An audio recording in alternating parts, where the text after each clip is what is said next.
Jangan lupa subscribe.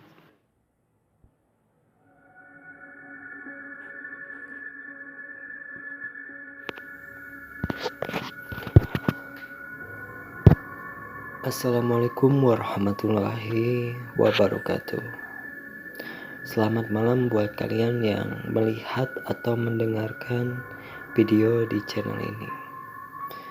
Seperti biasa, saya di sini akan menceritakan hal seram dan misteri. Untuk cerita malam hari ini yaitu Sumur Keramat.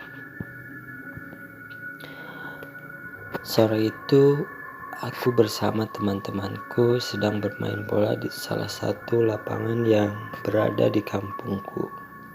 Tiba-tiba temanku yang bernama Yanto mengajakku dan teman-teman lainnya untuk mendirikan tenda di kebun dekat rumah nanti malam. Yanto berencana mengadakan acara bakar-bakar singkong dan api unggun untuk mengisi acara libur sekolah kami. Pada saat itu kami masih kelas 6 SD. Alhasil yang menyetujuinya ada 5 orang termasuk aku dan Yanto. Jam 5 sore aku bersama 3 kawanku sudah kumpul di depan kebun itu sambil menunggu Yanto yang belum datang juga. Yanto adalah anak yang paling berani di antara kami. Dia bandel, tidak takut sama siapapun, dan jiwa sosok pemimpin dan suka nyuruh-nyuruh. Aku sebenarnya agak risih dengan sifatnya yang so itu. Tapi apa boleh buat, karena dia temanku. Jadi kita harus saling menghormati. Jam 5 lebih, akhirnya Yanto datang juga. Kami berlima langsung masuk ke dalam kebun yang tak terawat itu. Kami mencari tempat untuk membuat tenda yang jauh dari sumur tua. Karena menurut cerita dari orang-orang desa, sumur tua itu angker. Konon dahulu kala ada mayat dibuang di sumur itu. Wanita itu menolak dinikahi oleh seorang jenderal dari Belanda. Maka wanita itu diperkosa dan dibunuh. Lalu mayatnya dibuang ke lubang sumur itu oleh company yang biadab. Setelah kami berlima menemukan tempat yang cocok, kami segera mendirikan tenda di tempat itu. Setelah tenda berdiri, maka kita cepat-cepat mengumpulkan ranting untuk dibuat api unggun, sekaligus sebagai sumber cahaya kami saat itu. Setelah api unggun jadi, aku dan Yanto langsung masuk ke dalam kebun untuk mencari singkong. Kami membawa oncor dan masuk agar ke tengah kebun. Di kiri dan kanan kami sangat gelap dan banyak tumbuhan semak belukar yang tak terawat. Bayang-bayang pohon terlihat menjulang ke atas. Aku merasakan terpana angin dingin di tubuhku. Namun aku tak mempedulikan suasana itu. Aku dan Yanto sibuk mencabuti singkong yang tertanam di dalam tanah. Setelah kami merasa cukup, maka kami langsung kembali ke tenda. Di depan tenda, kami berlima membakar singkong dan melahapnya. Waktu di jam tanganku sudah menunjukkan pukul 11 malam. Persediaan ranting pohon untuk api unggun kami sudah habis, tak tersisa. Api unggun mulai padam, tenda kami mulai gelap.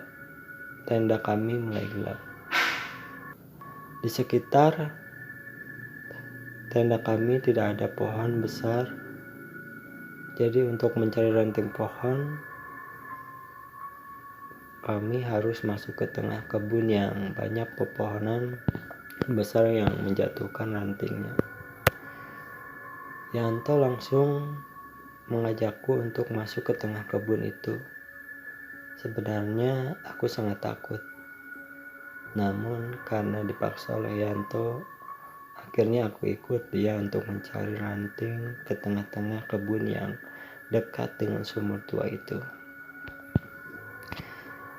Aku hanya berdua dengan Yanto menuju kebun itu. Setelah sampai di kebun yang banyak pohon-pohon besar, kami langsung memungut dan mengumpulkan ranting-ranting pohon yang banyak berserakan di sekitar tempat itu.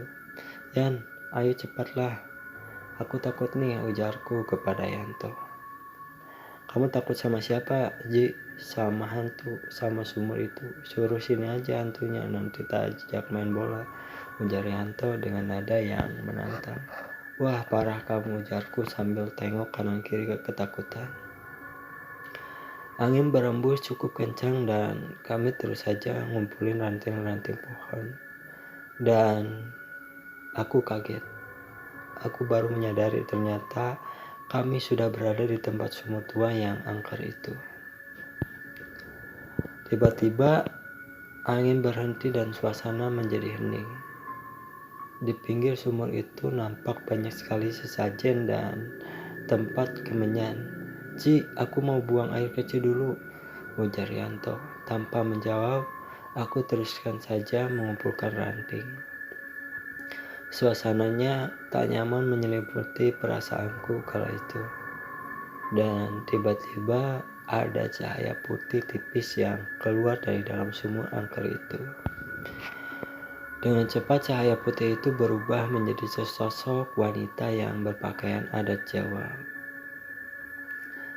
Dia lalu menatapku dengan tajam. Sontak aku langsung panggil Yanto. Namun tak ada jawaban darinya dan tiba-tiba di sampingku secara cepat muncul sesosok pocong yang bau busuknya sangat menyengat.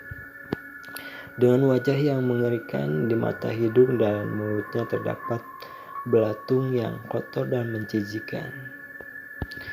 Setelah tak ada jawaban dari Yanto, aku pun langsung membalikkan badan dan berlari menuju tenda dengan sisa-sisa tenaga yang kumiliki. Aku berlari dengan sangat kencang menuju tenda tempat di mana teman-temanku yang lain menungguku dan Yanto. Setelah sampai di tenda, aku yang sedang mengatur napasku yang ngos-ngosan langsung ditanyai oleh ketiga temanku. "Yanto mana, Ji?" Aku cuma menjawab, "Ada hantu di sumur tua, ayo cepat kita keluar dari kebun ini." Aku bersama ketiga temanku langsung lari keluar dari kebun itu tanpa memikirkan di mana Yanto berada.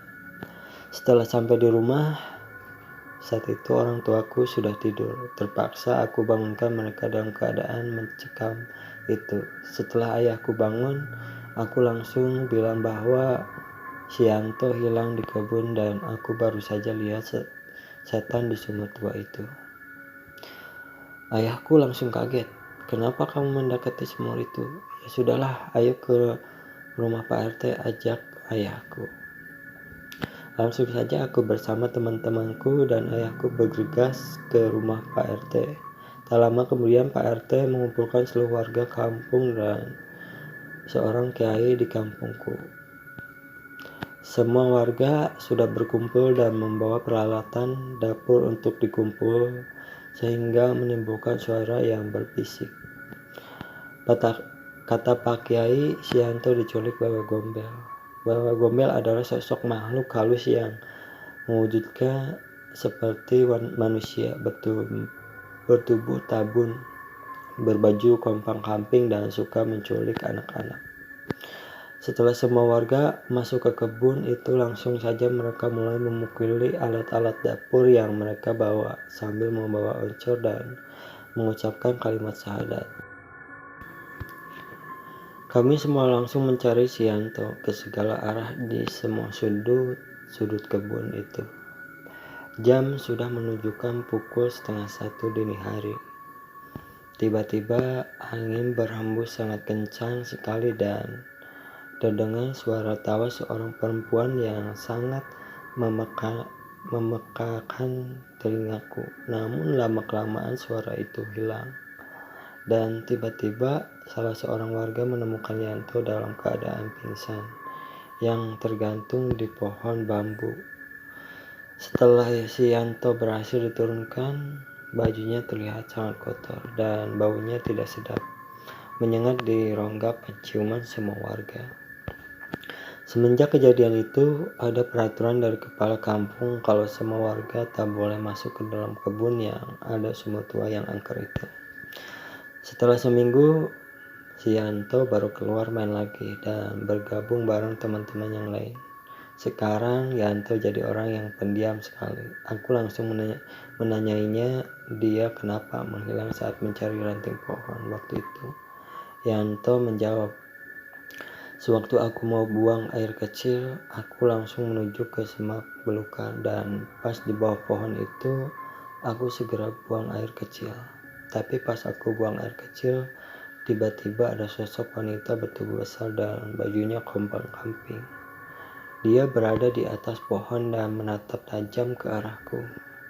Lalu wanita itu bilang, kalau kencing izin dulu, sambil mengeluarkan suara tertawa yang menyeramkan. Dan saat aku tatap mukanya, aku langsung tak sadarkan diri. Aku baru sadar ketika aku diturunkan oleh warga dari pohon bambu, ungkap Yanto panjang lebar. Ya sudahlah, sebaiknya sekarang kamu percaya sama keberadaan makhluk halus dan kamu harus lebih mendekatkan diri kepada Allah, ujarku. Akhirnya sumur itu masih berdiri sampai sekarang dan pada saat kebun itu mau dibangun, sebuah ruko salah seorang tukang yang mencoba membongkar sumur itu tiba-tiba mengidap penyakit yang tak wajar dan aneh, hingga akhirnya meninggal dunia. Sekarang ruko yang berdiri di tanah bekas kebun kosong itu telah dipakai sebuah kantor dan banyak sekali karyawan kantor yang kesurupan. Itulah cerita untuk malam hari ini. Semoga bermanfaat buat kalian. Jangan lupa like, comment, share, dan subscribe. Nyalain juga loncengnya biar gak ketinggalan jika ada video-video baru di channel ini. Terima kasih. Assalamualaikum warahmatullahi wabarakatuh.